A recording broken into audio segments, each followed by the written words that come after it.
Yeah, we're live right now. I'm recording. Sweet. All right. Hey, no, that's great. Yeah, my name's John Currie, and I spent about 23 years in the United States Marine Corps, and retired, got out, and I started a company called Semper Savage, making fantastic salad dressing and marinade. And so I come on tonight to talk to you about pretty much anything you want to talk about. But yeah, I enjoy talking about everything from leadership to history to books to the company and business and how we started the business and all that background. Awesome. Yeah, I really just wanted to pretty much lately I've been listening to How I Built This. Have you ever heard that podcast? I've never actually listened. I've heard of it, but I've not listened to anything. It's pretty great. So basically, the guy, his name is Guy Raz, and he has on people, and they're just talking about how they started their business, and it kind of gets pretty personal into their life and Sure. what happened, and literally how they built to where they're at. So I'd like to get into that with you as far as so after you get out of the Marine Corps, you decide to, hey, it's civilian world. It's it's not the Yeah. So I got I retired from the Marine Corps, and everybody has a different transition story. Sometimes they're horror stories. Sometimes they're, kind of down the middle of the road. But everybody, when they get out of the service, it doesn't matter which service, they got challenges, particularly if you've been in for a long time and you're used to a certain way of doing things, certain way of engaging with people. So I went to work for a large bank for about a year, and that I won't say it didn't work out that well. I really just did not like it. The typical large corporate environment didn't play well.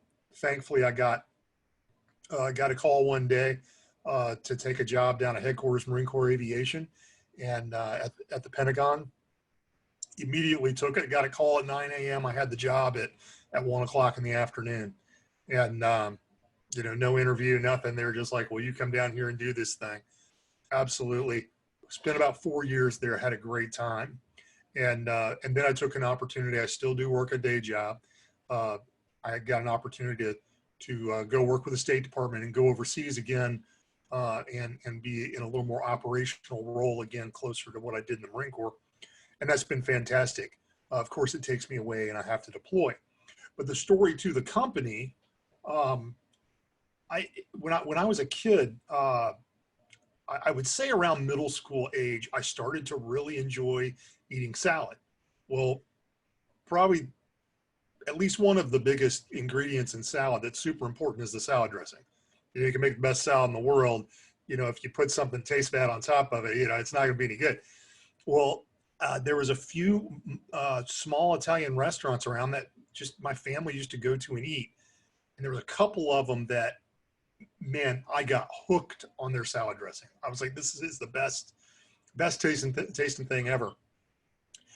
And I was super frustrated because I could never make the same thing at home. I couldn't go and find something in a bottle off the shelf.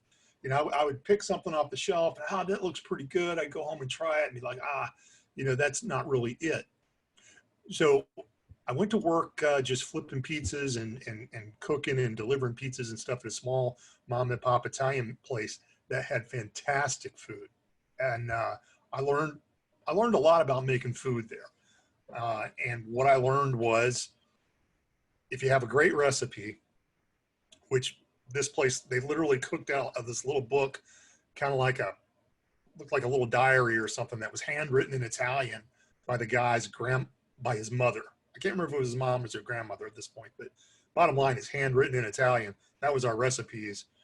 And we always got the best ingredients in, big wheels of cheese that we chop up. We made our own dough. We did all the prep was pretty intensive because of the ingredients we got.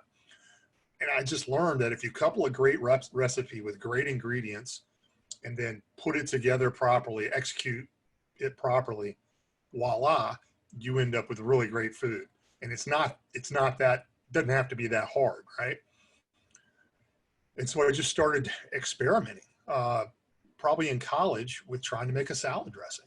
And I would literally examine the ingredients of salad I was eating at, at these various restaurants, and look at what was kind of, I thought was in the salad dressing. And I just experimented over time, and I made some terrible concoctions, but I'd literally come home from a meal and go, oh man, I think I saw something that looked like this. And I'd be looking in my mom's spice cabinet, I'd be pulling stuff out. And so the long and short of it is that it was somewhere around 2008 or 2009 that I experimented my way into this really awesome recipe.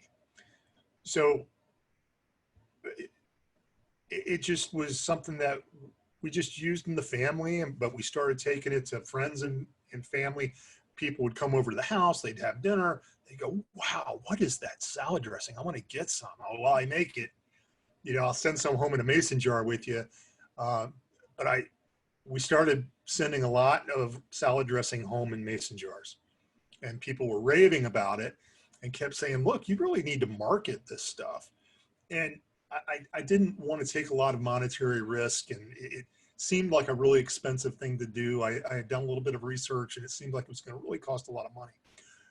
Well, that leads to, there's two events that really triggered us starting the company, Stacy and I.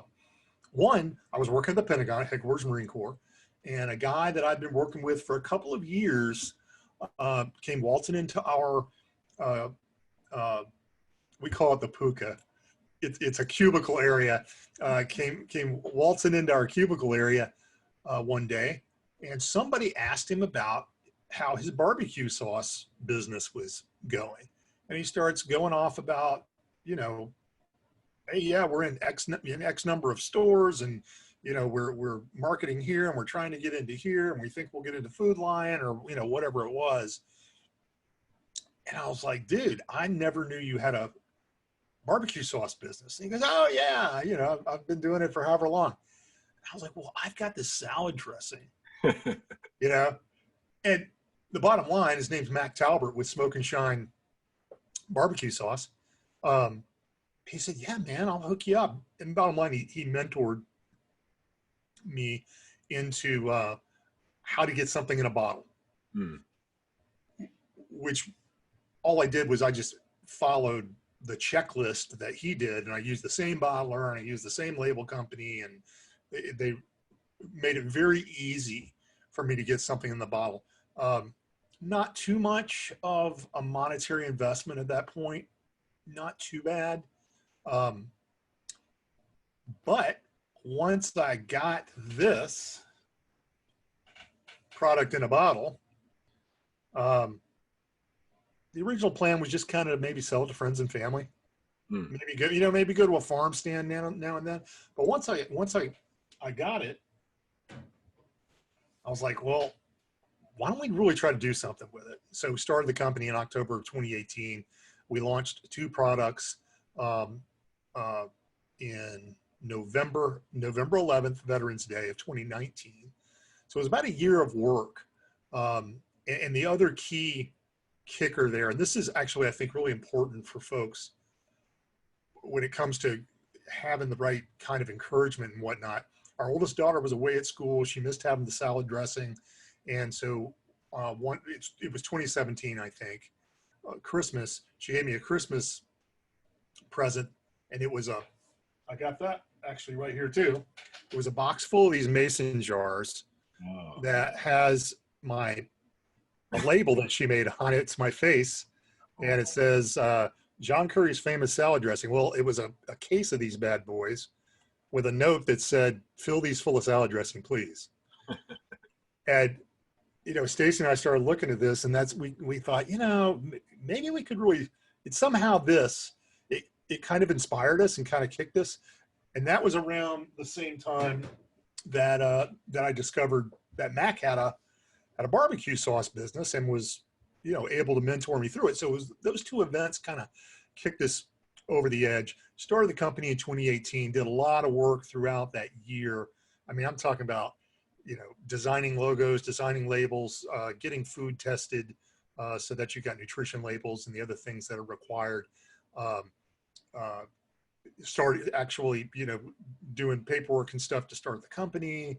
Um, a lot of artwork type stuff, trying to figure out how we were going to sell this stuff. And what we ended up settling on is an online model. And there's some real good reasons for that. Because initially we were thinking, well, we'll shop this around to a bunch of stores. We'll see if we can get it on shelves and things like that.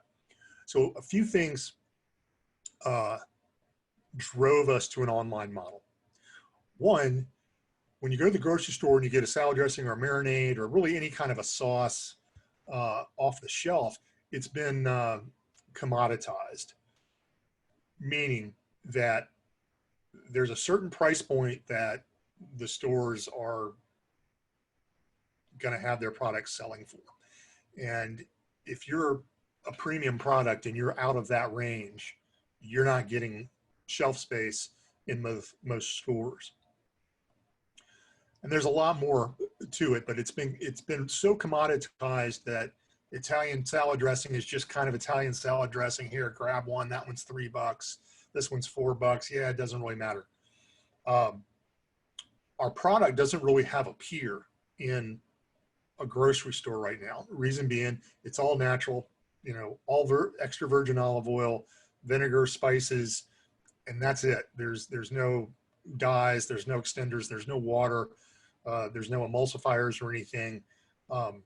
What's happened with some of the other products is, in reaching for margin, they've gone cheap on their ingredients. So if you pick up a bottle of salad dressing, any of them, usually one of the first two ingredients is going to be water. The second ingredient is probably going to be some sort of an oil blend. So you're not I have not run into, I don't think I've picked up anything off the shelf that has been pure extra virgin olive oil, which is of course a cost driver. So our production cost is, well, I'll just tell you, it's right probably in the very middle of the range of the retail cost for these other products. So that really, as we looked at that, we realized that we were not going to be competitive unless we compromised our ingredients, and we're not going to do that. So we said, hey, we're just going to take it online. We're going to use a model more like what Black Rifle Coffee has done for coffee, where people are willing to go spend a little bit more than they would in the grocery store to get a premium product that's excellent. And we're trying to do the same thing with salad dressing / marinade. They serve as both, but all natural, homemade salad dressing in a bottle. This is the kind of thing that if your Italian grandmother was making dinner, she'd be proud to serve it. She wouldn't tell you that I bought this somewhere, but she would be proud to serve it, because it quite literally is homemade salad dressing that's been poured into a bottle and is available to you. Consequently, it goes a lot further because it's not watered down. People have made a lot of comments about the taste, and it's very, very different from what you usually get off the shelf. And it's because it doesn't have a lot of its water. It doesn't have a lot of water. It doesn't have a lot of food chemistry in it that helps it to bind even to your taste buds. And it's just been uniformly positive feedback that we have gotten from the product from people. So anyway, that's kind of the story of how we started the company, why we ended up with the business model, with the online business model that we're using. It was just wanting to keep control of the quality, wanting to keep control of how we engaged with customers. I didn't want to have to go through a broker or something like that. So it was really that simple. Drove us to an online model. And now we're about, we're still less than a year in. What are we, about 9-10 months now since we launched our first product? And we're continuing to change. I mean, we have to make adjustments every day to try to get the venture out of diapers and up and running and, you know, walking and running on its own. Uh, but anyway, that's kind of where we're at right now. We're just trying to engage customers, uh, get the product out there, get the name out there. Usually if somebody tries it, they like it and they want more. Yeah. So we're just trying to get, all we got to do is get it in their hand the first time. And after that, it kind of takes care of itself, or it has been. A lot of repeat customers. So that is kind of up to date, the story up to date to today. So when you were first, you know, you said you were experimenting, you were putting these things together. What was your vision like? So I had, like I said, there was two, three, four. There was, I think, about 4 restaurants that I ate at on a fairly regular basis that had a salad dressing that I loved. Now, all of them had slightly different recipes, you know, and slightly different flavors, but they all, the thing they had in common was that they were all vinaigrettes. And they did have kind of a common set of flavors. Mm-hmm. It was obviously an Italian vinaigrette that they had made, right? So it kind of generally within certain boundaries, it didn't taste the same, but it was near enough, right? All fantastic in their own way. And so the vision I had was something within those boundaries. Mm-hmm. You know, if I had hit just like Marcello's, I would have been super happy. If I had hit just like the Mad Italian, I would have been super happy. As it turns out, I didn't get just like any of them. It turned out to be my own unique recipe and my own unique set of flavors. But it definitely goes in that space. So that's what I was kind of shooting for, sort of an area target, Yeah. you know. But it was a pretty specific, relatively small area target. So that was the vision that I had. And other than just the food itself, just creating the salad dressing itself, beyond that, all I wanted was decent salad dressing for myself. I'm serious. When I started doing this when I was college age, that's all I wanted. I had zero ambition to do anything with it. I was still on the front side of a military career, which I knew I was going into, and that's all I wanted. I just wanted decent salad dressing, and that's how I used it, and then that's how we used it. And Stacy has since made a lot of modifications and created virtually all the other products. We've only launched 2 of them. There's several more right behind it. In fact, we were talking to a packer today about launching two new ones. So we're already starting that process. But she's always busy in the kitchen, coming up with new ones, coming up with new uses for them. They're fantastic on the grill. They're fantastic in the pan, sautéing, you know, mushrooms or any kind of vegetable. They really perform well. And a lot of that comes back to the ingredients. Extra virgin olive oil holds up really well to cook with. So it makes a great sautéing sauce. And it works great as a meat marinade. Put it on the grill, tons of flavor. It just really performs well as a product, based on the fact I think that it's just extra virgin olive oil and the other ingredients create the really great flavor and help protect, you know.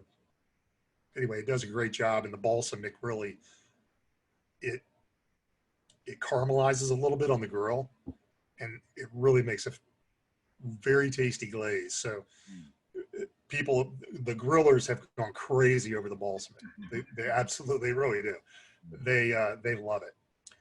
But yeah, my original vision was just to have great salad dressing. And then as friends and family started to rave about it and want it more and more, and then I had those couple of, you know, inspirational kicks from our oldest daughter, and then from realizing it could be done for Mac Talbert, um, that's how we got going, and here we are Yeah.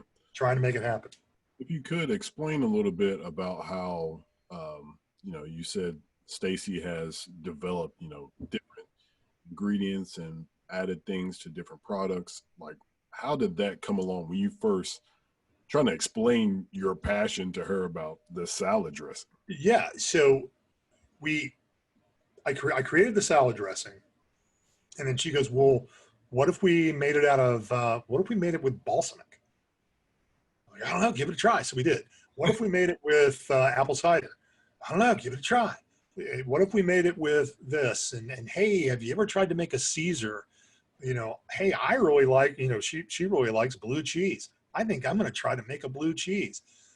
And she just really quickly, and what we've done is we took that base recipe that I came up with, um, experimenting. We took that recipe, and she really has modified it into several other items that are at least loosely based off uh, that original recipe. But she loves to cook, and she loves to grill, and she's a fantastic cook. And grills a ton, and so it was very natural for her to start to use it as a marinade. And that's how she started to really think about what are the other things we could do with it to have it perform, you know, different, I won't say functions, but to create different flavors. Mm-hmm. And she's just gone from there. I mean, she's done everything from ginger to poppy seed to, we even tried a ranch, which, was, we got some work to do on that one, but that's how it started. It just started from that one recipe and her using it in the kitchen. Do you think that there's something that you really want to, I guess, stay away from as far as like different kind of varieties or stuff like that? As seeing your facial expression about the ranch, like, and then plus, like a lot of people, when you think about healthy salad dressing, Yeah. like everybody's, it's hard to find a good ranch. I actually was searching for a healthy ranch, and it's really hard to find. I found a couple. I think it's like a Mr. Kissington or something like that. They had a good one. I'm not familiar with that. So um, here's the bottom line. The bottom line is ranch is super popular, Yes. particularly in the Midwest. In the Midwest, when they talk about salad dressing, they are talking about ranch. It's not anything else, right? They're talking about ranch. So is the company going to address it? We're going to try to address ranch at some point. I'm not sure that it's going to be your daddy's ranch. And that's going to be a tough, that's going to be a tough sell. So we're going to tread carefully there, because when somebody they want their Hidden Valley Ranch or whatever their preferred brand is, they want it to taste like that. So we're going to have to think long and hard about how we approach that one in particular. And we may just kind of put a twist on it and, I don't know, do some sort of almost a take, not actually trying to directly attack ranch, but say, yeah, it's ranch, I don't know, ranch poppy seed, or I don't know, something like that, so that it's complete. So it's, the expectation is not Hidden Valley Ranch. Yeah. Yeah. It is. I've never been a big ranch fan, and so it was not something that I had been pursuing. Mm. I had strictly been pursuing the vinaigrette line. But that's a really interesting question. It is something we've actually given a decent amount of thought to. Right now, we're just kind of kicking the can down the road until we feel like we have to address it. Because you're right, people ask the question, whatever their favorite thing is. Well, like I was talking to Travis Partington on Oscar Mike Radio the other day, and happened to mention that Stacy was making a blue cheese, and he goes, "Oh, wait a minute, you gotta," he literally got up on the mic. He's like, "You're telling me you got a blue cheese?" Because he is a blue cheese freak. Yeah. So we're going to mix some up in a mason jar and send it to him. But people have their favorite thing, and they're going to ask about it. Hey, where's your ranch? Everybody's got a ranch. You don't have a ranch? We'll see how it goes. Yeah. I actually had on a lady who has a bake shop. It's a Frost Bake Shop here in the Memphis, Tennessee area. Yeah. And I was asking her, you know, what are some things that you want to dive into and some different varieties of stuff. And then I asked her a similar question to what I just asked you. And she said that, you know, some people were really, I think it's called pedophores or something like that. It's like Okay. tiny cakes. And she said people love those things. She's like, they're the worst to make because they're so small, but they're very detailed. She's Right. like, terrible to make. So we don't really do it. And I think that's great for a company to understand, even though the demand would be kind of high for this, we're not sure how that product would really be able to perform for us, how we would recoup the work times the money back. Yeah, I think it was. I might be. I think it was a book called Good to Great. It might have been a book called Good to Great, where they talk about, the author talks about how companies that went from good to great um, stuck with what he called their hedgehog concept. Hmm. In other words, if you're a car manufacturer, don't start making salsa.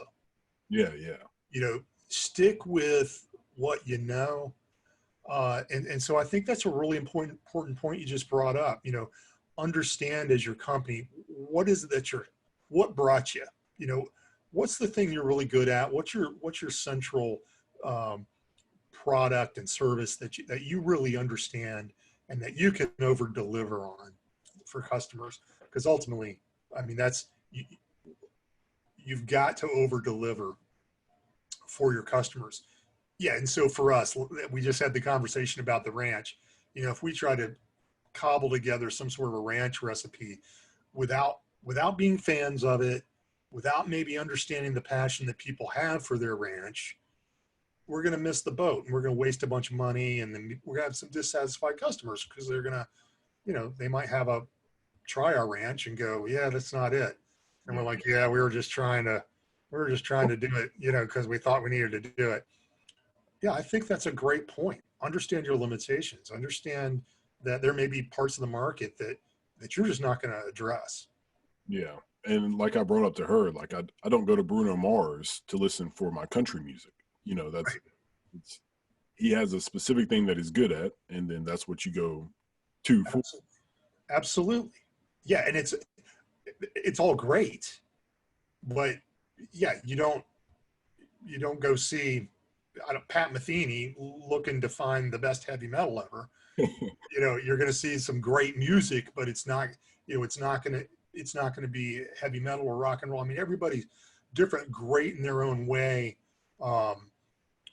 top of their game in their own way. You know, whether it's rap, rock, classical, whatever the case may be. Uh, but yeah, you don't go to a rap concert looking for country music. Yeah, yeah. You And, know, that's something that, you know, I think that I, you're the people who appreciate your product will appreciate about you, because as you said, you know, if you, let's say somebody had never tasted anything that you have and they see you have a ranch, and then that's the first thing that they try and they're like, I don't really like this. So right? it might be their first and only impression, but That's they right. never got a chance to try the balsamic. They never got a chance to try the Italian dressing. So Right. that Even though that's the sweet spot on the bat, right? For us, oops, I just hit the mic. That's the sweet spot on the bat for us is going to be those vinaigrettes, and they're going to be fantastic, and they're going to routinely, we're going to be able to really knock it out of the park uh, with those vinaigrette styles, and that's what we're concentrating on right now. is there something that you felt like really helped propel the business to where it is right now? Like you could be like, oh man, this was the turning point. Yeah, so I'm not so sure we've had that turning point yet. There's a few critical things. One, we when was this? This was back in March, I believe. Excuse me. Got in touch with a guy to help us with marketing. Um, Good dude, uh, Warthog Media, and had a conversation with him. Well, we started running some ads, and he discovered that we were getting all the traffic was coming to our website, but we weren't getting any sales. And so he's like, dude, I think you guys might need to revamp your website. So had some consultants and, experts and whatnot take a look at it. And they're like, oh yeah, you need to make all kinds of changes. Completely redid our website. So that's one of the major adjustments we had to do. It's a completely different website now. We've changed, at least for now, we've changed the way that we're engaging the public. As to whether or not that actually propels us anywhere, uh, that is yet to be seen. But we've certainly had some moments that were critical in giving us rudder steers. Hmm. Uh, Another critical element that I talk about a lot with entrepreneurship, particularly with guys getting out of the military, is to understand that you should not expect a business to be hatched and then to start hunting gazelle, and bringing home the bacon. Yeah. It's not going to.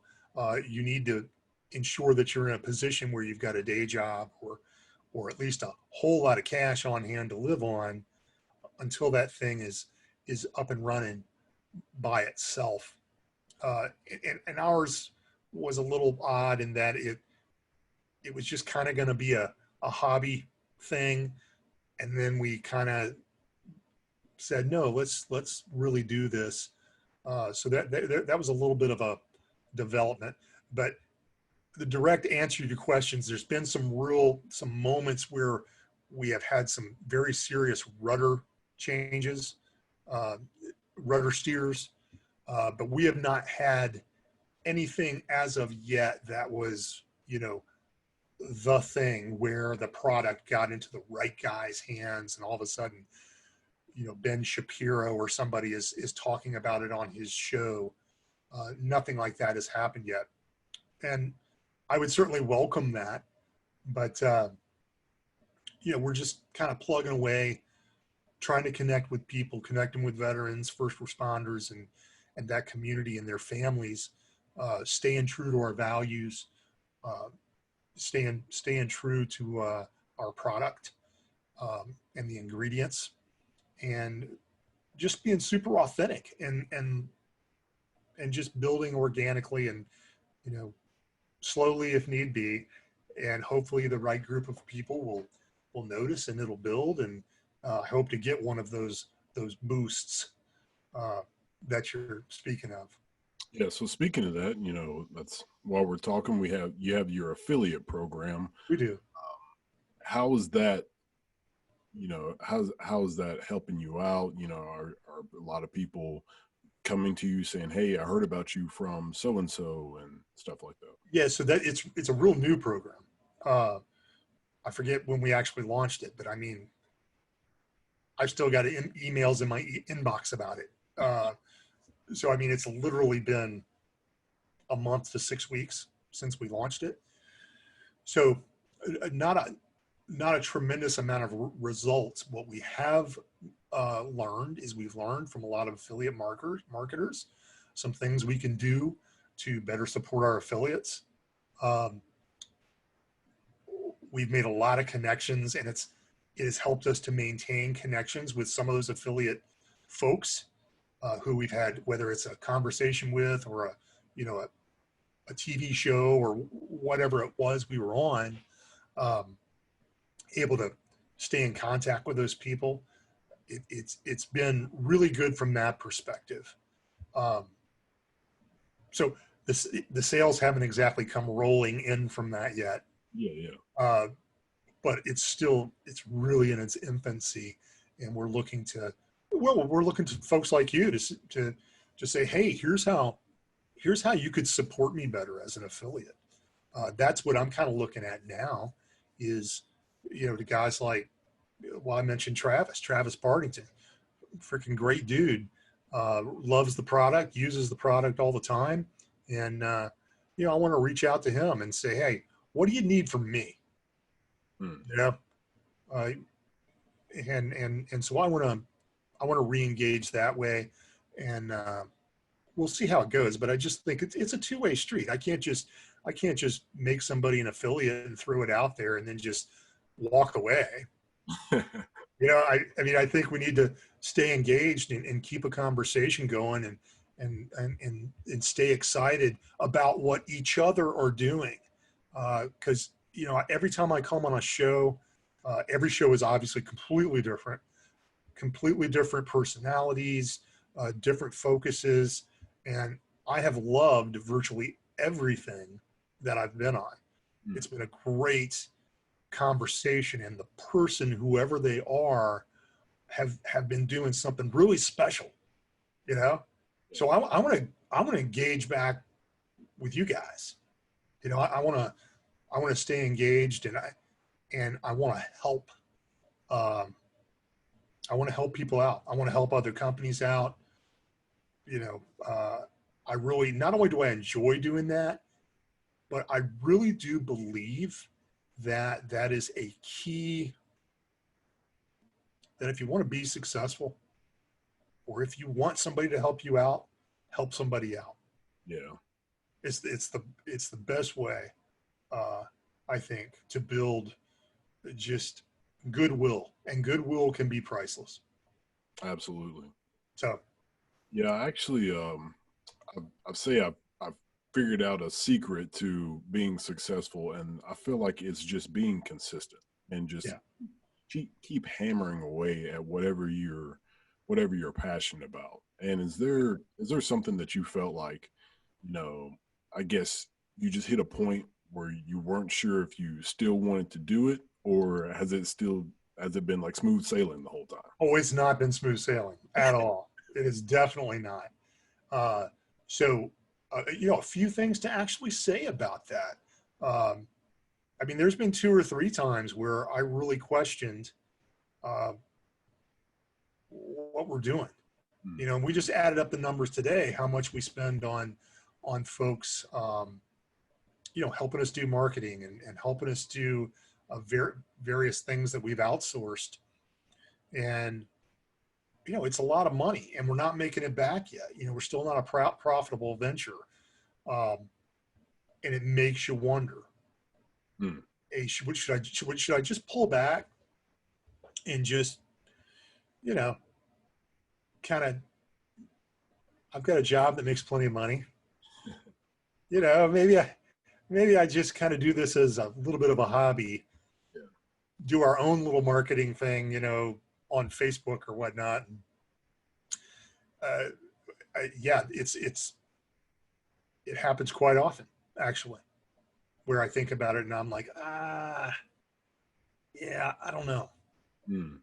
Uh, I have so much confidence in the product, though, and a tremendous amount of confidence in our ability to do it. And so I really do look forward to seeing the business become a very profitable and successful venture.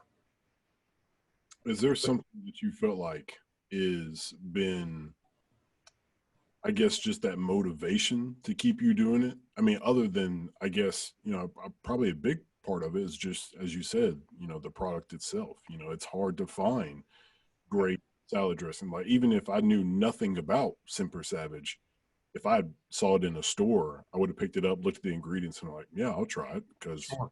the ingredients, they're simple and they're good ingredients. Yeah. So there's a few things. One, when we were making this decision to kind of take this from more of a hobby, friends and family thing to a company really trying to get it out to the world as this global crusade to save people from eating bad salad dressing. Um, I looked at the market, and I specifically looked at what veteran companies were doing. And so coffee, super crowded marketplace; hot sauce, crowded; t-shirts, crowded; beef jerky, crowded; barbecue sauce, crowded. Um, salad dressing and marinade? Nobody. At least nobody I could find. And if I can't find them, chances are they're not killing it. That was a key to making me step off pretty confidently. Mm. It remains a key because I know it can be done, and I know that we don't have a peer. Mm. I know that our product has no peer. There is not another company out there that is pushing salad dressing and marinade that's a veteran owned, that's seeking to serve the veteran first responder community and their families. It's super concentrated on that and those values, offering a premium product. It's just not there. So that really keeps me going. It keeps me confident, knowing that the space is there, knowing that virtually everyone who has tried it has really enjoyed it and would buy it again. Those are the things that, from a market perspective, that have kept me going. Personally, I've got a decent amount of confidence, I guess. I don't know if it's overconfidence or what, but I'm super passionate about the product. I honestly believe that it can be successful, and I'm confident in our ability between the two of us to make this thing happen. So we'll see how successful you are at it. But in terms of motivation, like you asked about, those are the things that kind of keep us on track and keep us inspired. It's just that wide open. It's like the wild frontier in that, salad dressing and marinade space. Is there anything else you thought about doing other than salad dressing? No, not really. I had thought about trying to start a company or something, but frankly, I don't know. I don't know that it's with my other expertise. You're talking about you'd be talking about like a government contracting company or something to do some function, probably having to do with aviation. And there's a ton of those people out there, and Yeah. I did think about doing consulting and have done a little bit, but I did think about doing full-time consulting. I had a few guys as I was getting out of the Marine Corps that really were encouraging me to get into full-time consulting. But just nothing really panned out. And so for now, I'm pretty happy doing what I'm doing, and we'll be very happy if and when I'm able to get Semper Savage up and running, very profitable, so that I can stop having to go to Iraq all the time. Do you plan on keeping, I guess, like the same business model? So, earlier I asked about your vision, but is there, do you plan on keeping it that internet-based thing? Do you want to have some massive warehouse? Like, how do you want to do it? Yeah, so I want to, I do want to keep it online for the most part. Like, we're in a couple small mom and pop stores, up in New Hampshire, Maine, Vermont area. We might be able to get into a lot of those seasonal farm stands. We call them farm stands up there, but those farm stands do a lot of business. You can move a lot of product because all the tourists coming up from New York and Massachusetts and all those other places. So we may make some connections there, but for the most part, for our main market, I definitely want to stay online. And the reason for that is because I want to stay in control of my product. I want to stay in control of my margins. I want to be able to control as much as I can. When it comes to production, right now, I have zero interest in creating a production facility right now, depending on the varieties, because the vinaigrettes are relatively simple to manufacture. But in order to manufacture them, one, you've got to buy some equipment. To manufacture them in any kind of bulk, you got to buy some fairly specialized equipment, which is expensive.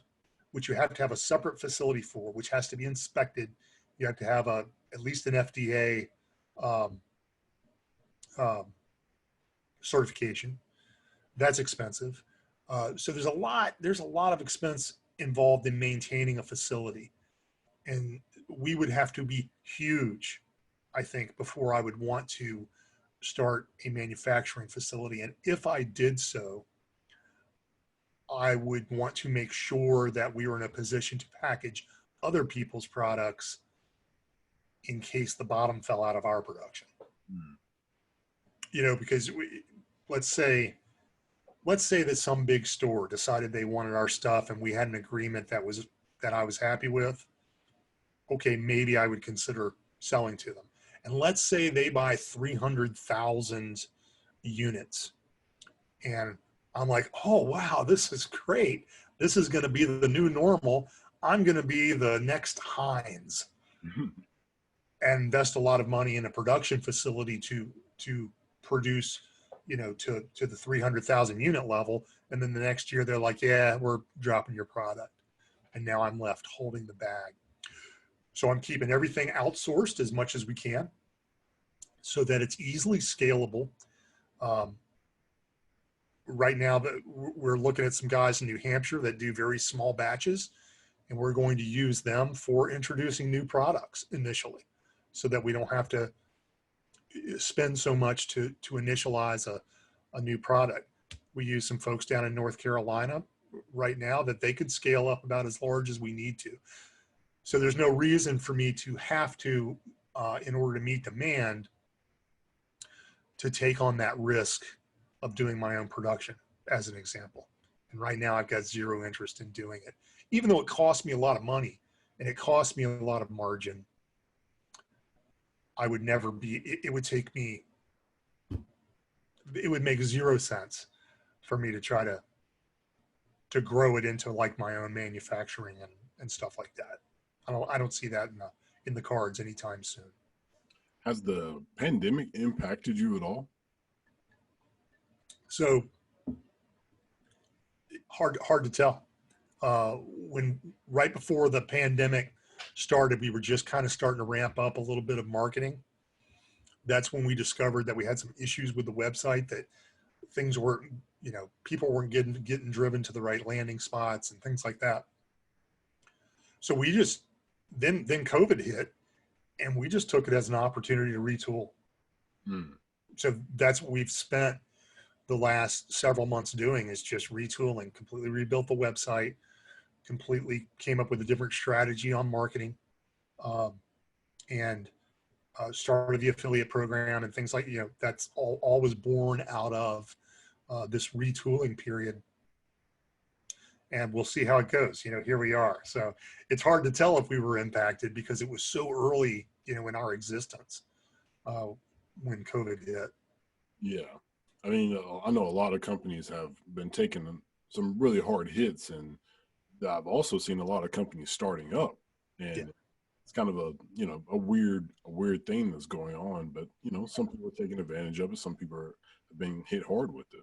Yeah, I think folks, a lot of folks are working from home.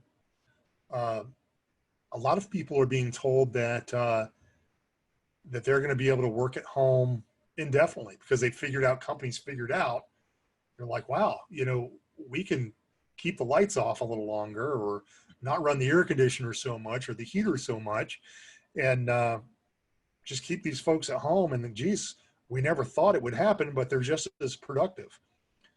Why? Because Americans like to work. People like to work. Americans like to make money because they got to pay the bills. And that is having some really interesting effects. As an example, we were talking to the Packers up in New Hampshire today.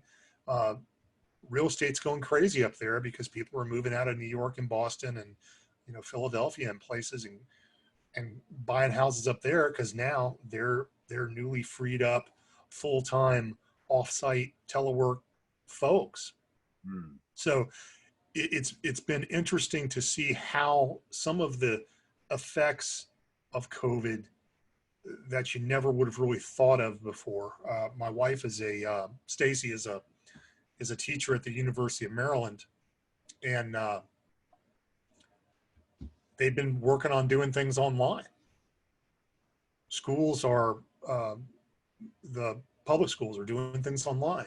And we've talked a lot about how this very well could permanently change education, possibly for the better. We'll see. But a lot of things can change. So I think a lot of people are working at home.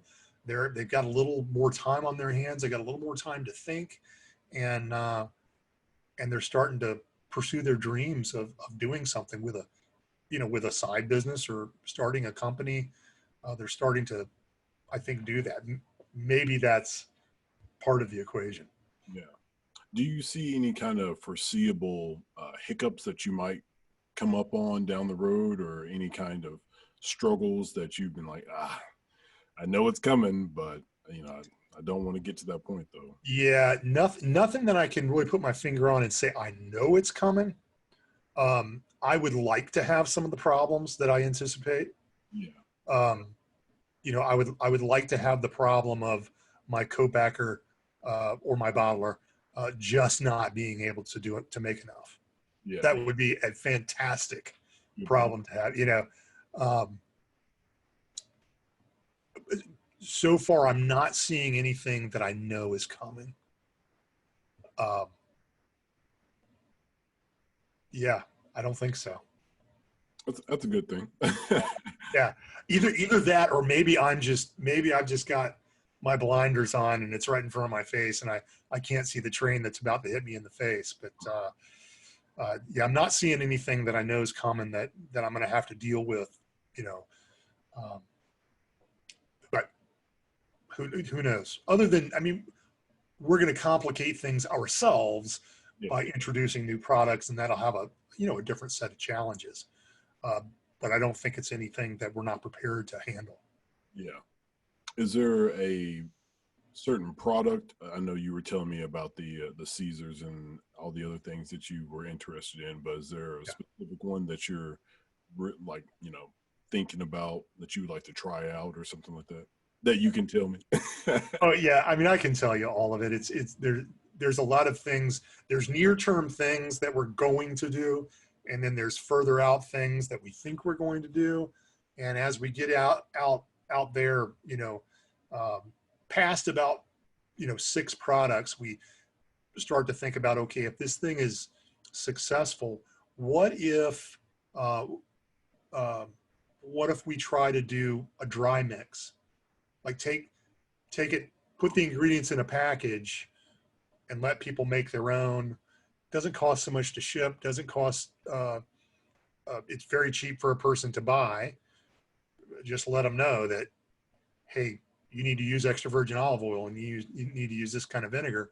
Voila, you'll have something at least very similar to our homemade salad dressing in a bottle. We have definitely thought about that. Actually, nearer term, we want to be able to offer single serve packets. So, this one like Ken's Steakhouse does it very well. They look like a giant ketchup packet from McDonald's, but about this, I don't know, 3x5 or something like that. It's got a single serving of salad dressing in it, and you rip the top off and put it on your salad. We'd like to be able to offer that so it's super easy for people to take it for lunch. Yeah, on the go. Do a kind of an on the go thing. And so that's something that we're looking to do fairly soon. But the rest of it, honestly, it's really just introducing the new products. And we want to get our next 2 out at least, and then another 2 after that. So we're looking at a total of 6 that we're really wanting to launch within the next year or 2. But certainly wanting to be able to offer those single serve packets. I think a lot of people would really like that. I think I would too, because for work, I just stuff everything in my bag. And so with the bottle, it's like, I hesitate to take a bottle to work sometimes. I'm just like, I don't know what's going on. Absolutely.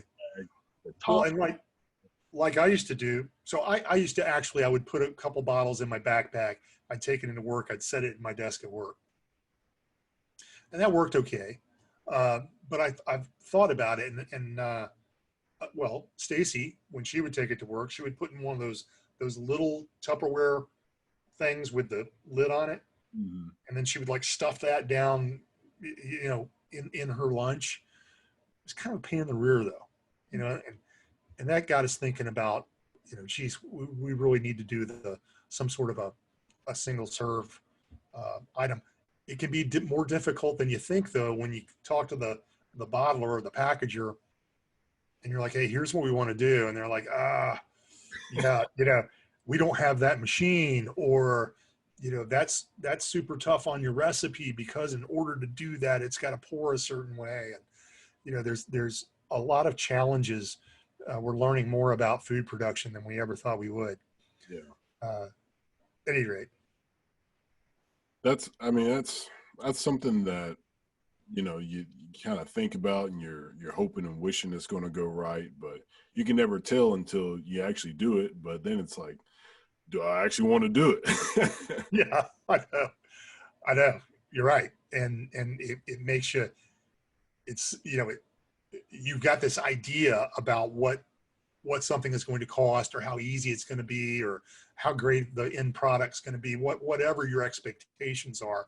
When you get hit with something, during a conversation, say with your producer, and you're like, I didn't know that was going to hit my production cost that way, or I didn't know that I was going to have to actually change my product to get it packaged this way.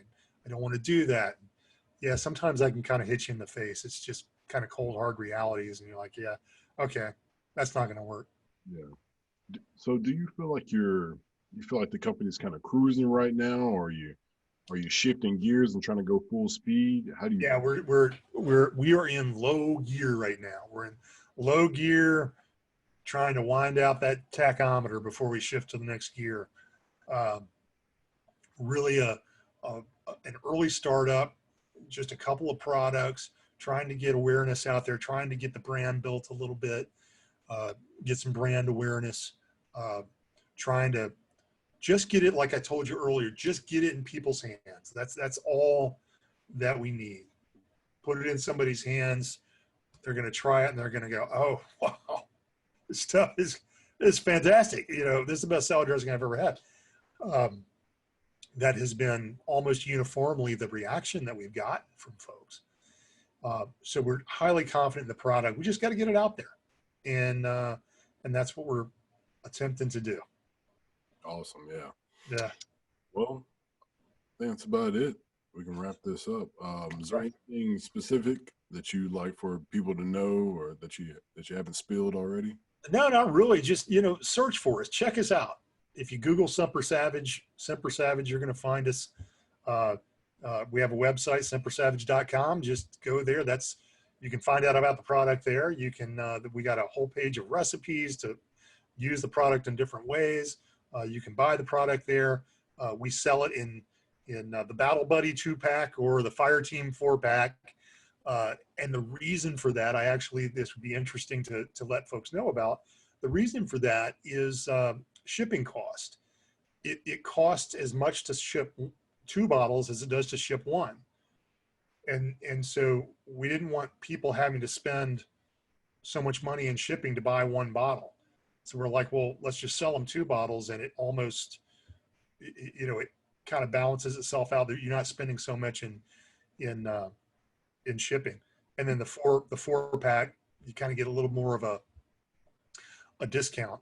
At any rate, interesting how shipping works. It's a combination of weight and size, but the size box that 1 bottle goes in is the same as the size that 2 or maybe even 3 go in. So anyway, we made that decision to sell in 2-packs and 4-packs, and they can mix and match however they want.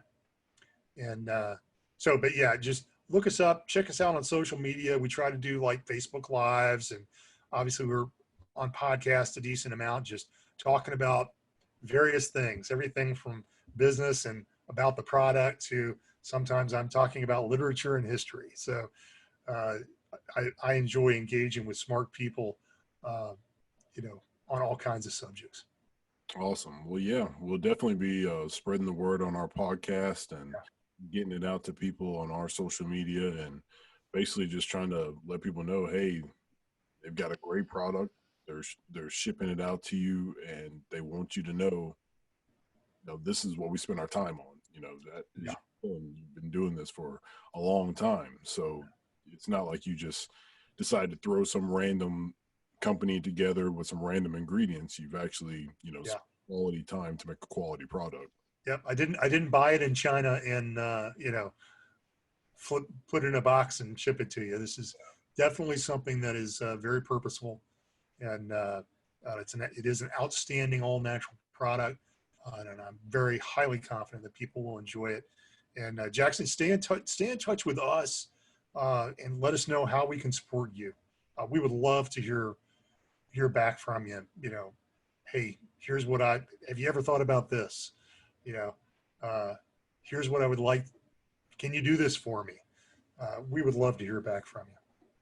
Speaking of that, do you actually have anything for, I guess, for customers? Do you have any, I don't know if it's like a support or customer service where people can make a suggestion for something? Or Oh, absolutely. You can contact us at any time at either service@sempersavage.com or at info@sempersavage.com.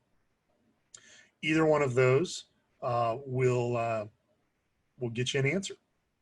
Awesome. Yeah, I've assumed people are always contacting you about, as you said, the guy was really interested about the blue cheese and stuff like that. So Oh yeah, yeah, once they yeah. get Feel free to reach out. that balsamic or their Italian dressing in their hands, they might want something different or want some, just more. People like to keep going back to that. Oh, we would love to hear suggestions. We have a lot of conversations on Facebook with people asking questions like that. Hey, do you have this product? Hey, I really like this kind of salad dressing. Or, hey, here's what I did with your product. Love your products. We have a lot of conversations on Facebook, and that seems to be the one that facilitates conversations the best. Mm-hmm. Instagram, you can do a little bit. TikTok, not so much. LinkedIn, some decent conversations now and again. But Facebook seems to be the one we're getting the most traction in terms of conversations. But definitely want to have the dialogue. That's what it's all about. We want to serve our customers, and we want to serve the community. So that's what we're all about. Always looking to do events like veterans events and things like that. Love to support it. Awesome. Well, thank you so much for speaking with me. It was great to learn about, how you started and, just trying to have some good salad dressing Yeah. in your own company, and being able to share that passion, that love for salad dressing with everybody else, and making people healthier, making people. Yeah, very much so. It's very, very healthy ingredients, and just keep in mind that healthy doesn't mean non-caloric.